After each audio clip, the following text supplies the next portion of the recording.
So I've got to be really quiet at the moment because it's like 11:30 and the whole house is asleep and I don't really want to wake anyone up. But I really wanted to do a video because I've just had my makeup done by my friend and I absolutely love it. You know, she said to me, you never do a smoky eye, you never really use dark colours in the eyes. So she tried it on me and I love it. And I've also done my hair as well. I've just put like an extension ponytail at the back and then I've just curled it under and I really like it. I wish I was going out now because it looks really good. And today I'm going to do a video. It's not really going to be like a normal video that I do. It's going to be quite casual and informal. It's just going to be a chat about makeup and mainly about makeup bases and foundations and stuff. So I'm just going to talk about some of the foundations which I use. At the moment I'm using like 6 foundations, obviously not all together, but I just sort of alternate them when I get bored of one. But my favourite foundation of all time, which doesn't happen to be full coverage, but it is one of my favourite everyday foundations, is NARS Sheer Glow. You've heard me mention this a ton of times, but it's just one of those foundations that I just love everything about it. I can't go wrong with anything. I've pretty much used all different sorts of application methods, like a stippling brush, foundation brush, fingers, everything. And I just love the way it covers. Like, it covers enough, but it's not like a really heavy foundation. You know, you could use this and use concealer on top and it'd be great for evenings out. It just gives you that really nice dewy fresh look. I absolutely love it. So if you haven't used that already, definitely go to a NARS counter and try it out because I really do enjoy using that. Foundation I've got on at the moment, which is actually mixed with a concealer, which is another tip which you can use if you like more of a heavy look, or you've got bad skin, or you just want to look a bit more flawless.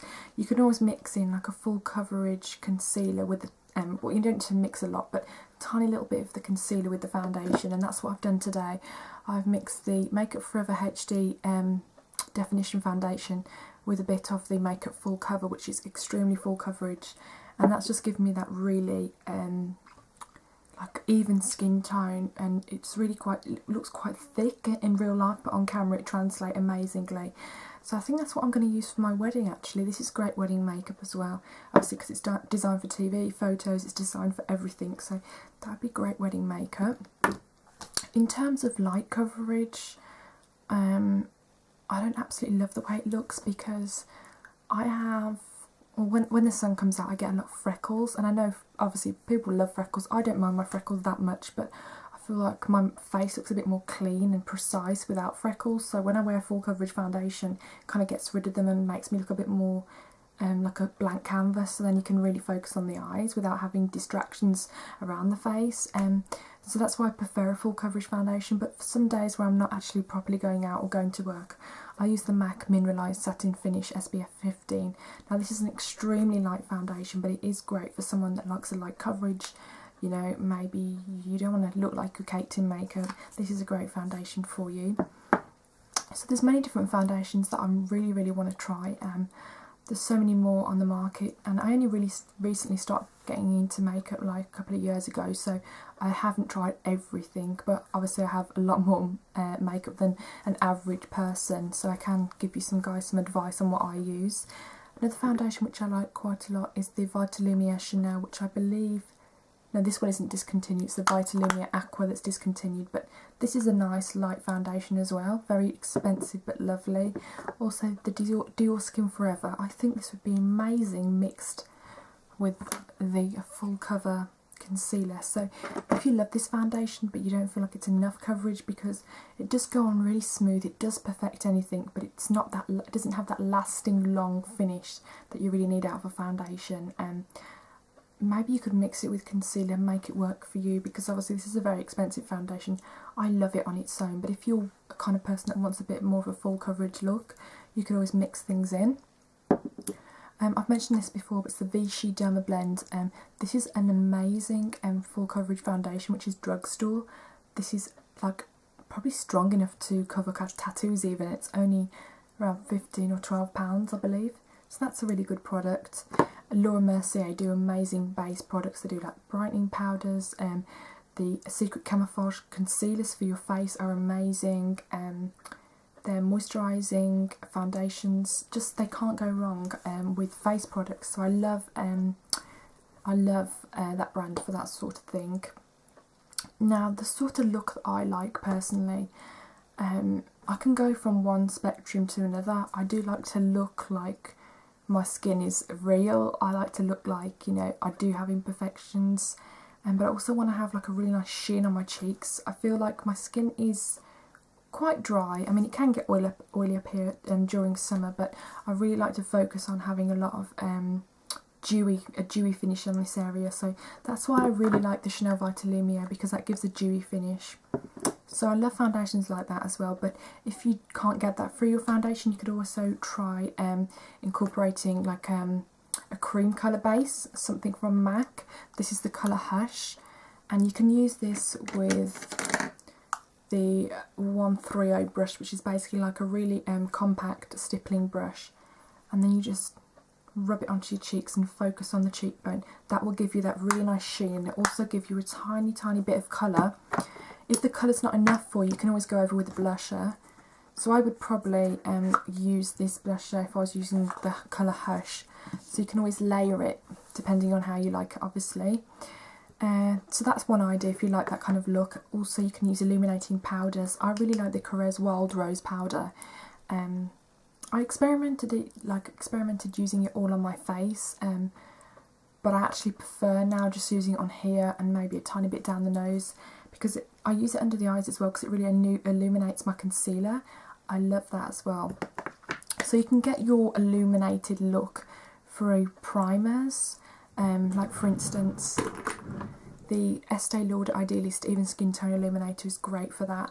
You use this before your moisturiser and it really does help the makeup stay. It also helps with any obviously skin conditions, mainly pigmentation, dark spots. To be honest, I don't really need to use it, but I just wanted to try it out. You know how I buy everything that I hear about kind of thing, and I really do like it because it's a good primer. It gives you that illuminating look, which I'm after. Another thing is obviously powders. Rather than loose powders, you can use normal powders, and the best ones to use are the MAC Mineralised Skin Finish. This one is in Soft and Gentle. Now this is one of my favourites. This is amazing on the cheekbones, the nose, anywhere basically, and you can also use it on the eyes to blend eyeshadows. So many different uses. And then we've obviously got the liquid highlighter. So many brands do liquid highlighters, but it's really hard to think of at the moment. But Becca Shimmering Skin Perfector, that's a really big one. I love the Trish McAvoy Luminizer. I'm absolutely in love with that. Love that at the moment. So these are the things that I pretty much use on a daily basis to get that glow. But also remembering that glows just don't come with just piling makeup on your face. It has to come, I know it sounds really cheesy, but it has to come from within. Like, as in you have to look after your skin, you have to eat the right foods. I mean, I don't eat amazing food all the time, but I try sometimes. So yeah, it's just about your skincare routine really, and also to glow you need to look healthy, you need to look a tiny bit more tan than you probably would, and because I'm quite pale, I like to look just a tiny bit darker than normal. Like, I don't want to look mega tanned, but I just want to look healthy. So to get that sort of glow, I use the Clarins Liquid Bronze Self Tanning, and I got this last week, I believe, and it comes, I heard it off Viviane Does Makeup, and she mentioned the Liquid Bronze Self Tanning, and I've been using it, and it's really nice because it's kind of like a cleanse. It looks like a cleansing milk, and you just put it on a cotton wool pad and you just rub it across the face, and it just gives a really subtle, just a tint to the skin. So you know, if you go to sleep at night, you take off all your makeup and then you rub this on your face after your night cream or whatever you're using, and you'll wake up in the morning, and rather than just look really washed out and white, you will look kind of healthy, kind of bronzed, and it's very, very gradual, so you can build it up along the way. So yeah, that's pretty much most of it. Also, to talk about powders a bit, powders are really important obviously, because if you've got oily skin, powders are going to be a lifesaver, but I really don't like the look of being powdered all over. I feel like it's always nice to leave the parts that generally catch the sun, like your cheekbones, maybe a bit of your nose. I think it's nice to leave that natural. So when I do powder, I normally use the Benefit Hello Flawless in the colour Champagne, and I will take Probably I would use the Laura Mercier cheek colour brush because it's really good at getting under the eyes. And I'll take that product and just press it under, a bit on the head and a bit on the chin and atop the lip, because obviously that's where you sweat. And I will leave this here and then add a bit of shimmer to that, and that really does help your skin look a lot more realistic if you're using a full coverage foundation as well. And it also gives you that glow, which is obviously really good in photos, good in real life, and it also makes you look a lot more healthy and realistic rather than looking like you're just totally slapped in makeup. So yeah, I think that's all I've got to talk about at the moment, to be honest. I don't know whether this was a really useful video, but I just thought I'd give you guys a little chat on what I felt like talking about, and that was pretty much it. So yeah, I hope you're having a good evening, and I will see you soon. Bye!